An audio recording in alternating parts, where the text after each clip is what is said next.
Salam dostlar, bugün mən sizlərə çox maraqlı bir mövzunu, Downing Modify-ni izah edəcəm.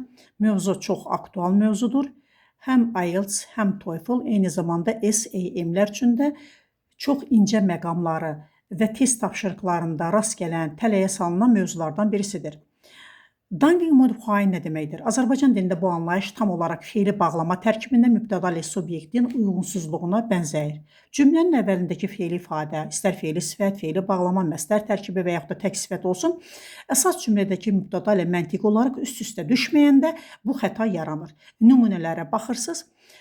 Səhv cümlə strukturunu sizə təqdim edirəm. Walking down the street, the trees were beautiful. Küçədə gəzərkən ağaclar çox gözəl idi. Bu cümlənin quruluşuna baxsaq, görərik ki, küçədə gəzən ağaclardır. Lakin ağaclar gəzə bilməz axı. Ona görə düzgün variant walking down the street, I saw that the trees were beautiful.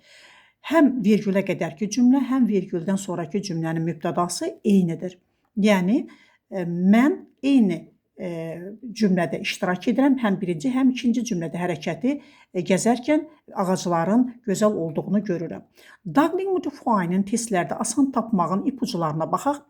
Cümlə əgər feili sifətlə, yəni feili sifət 1 ING, feili sifət 2 qaydalar üçün idi, qaydasızlar üçün isə verb 3 və yaxud da məsdər tərkibli, sifət tərkibli ilə olarsa və virgüllə ayrılarsa, dərhal virgüldən sonraki mübtədaya baxırıq. Virgüldən əvvəlki hərəkəti bu mübtəda edə bilirsə, cümlə Downing Modify-dır.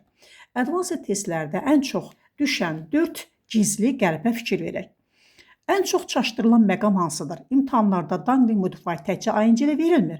Aşağıdakı fərqli strukturları diqqətinizə təqdim edirəm. Deməli, passiv cümlə tələsi ola bilər. Virgüldən sonra dərhal gələn cümlə məchul növdə passiv voice olduqda məntiq pozulur. Səhv varianta baxırıq və düzgün varianta baxıb təhlil edirik. Videonu dayandırıb baxa bilərsiniz. Qısaldılmış zərf tərkibləri ola bilər. While, when, also, if kimi bağlayıcılardan sonra feil gələndə. Nümunəyə baxırıq. Example, while cooking dinner she answered the phone when it rang. Sifət tərkibləri olarsa, hətta feili tərkib olmasa belə sadə adi sifətlə başlayan girişlərdə də mübtəda uyğunlaşmalıdır. Nümunəni görürsünüz. Exhausted after a long day, he sank into the comfortable bed. Daha sonra misleading, yəni xətaya düşməmək üçün qızıl formulaya fikir verək. Testlərdə bəzən canlı isim virgüldən dərhal sonra gəlmir. Yiyəlik halında olan bir isim gələ bilər, əvəzlik gələ bilər. Bu da ən böyük tələlərdən birisidir. Nümunələrə fikir veririk. Nümunələri videonu saxlayıb rahat şəkildə baxa bilərsiniz. Xülasəyə keçirəm.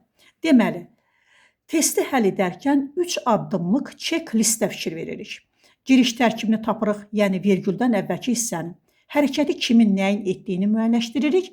Virgüldən dərhal sonra gələn sözün həmin işi görən şəxs, əşya olub olmadığını yoxlayırıq. Əgər hərəkəti edən şəxslə virgüldən sonraki söz eyni deyilsə, deməli bu Downing Modify asılı qalan səhv cümlədir. Biliklərinizi daha da möhkəmləndirmək üçün sizlərə testlər təqdim edirəm.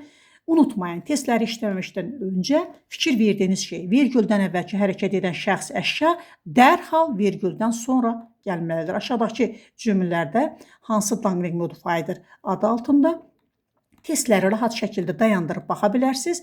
Testlərə baxdıqdan sonra özünüz həll edin. Həll edib qurtardıqdan sonra test tapşırığının sonunda həm onların izahı və eyni zamanda doğru cavablar da vardır. Videonu bəyənməyi və paylaşmağı unutmayın ki, video hər kəsə əl çatan olsun. Diqqətinizə görə sağ olun.